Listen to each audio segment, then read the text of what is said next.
In this video, I'll show you how to create tasks in Monday.com. Start by opening the board where you want to add your tasks. Once the board loads, look toward the left side underneath your current items.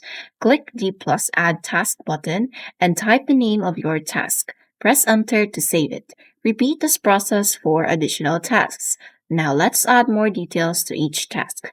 Click inside the status column to update the progress of a task. Click inside the People column to assign the task to someone. Use the Date column to select a deadline for the task. If you need more information fields, click the plus button on the far right side to add columns like priority or timeline. To organize tasks better, create groups by clicking Add New Group near the bottom left of the board. You can also drag tasks up or down to reorder them manually. This makes it easier to manage projects and keep track of work across your team. And that's how you create tasks in Monday.com.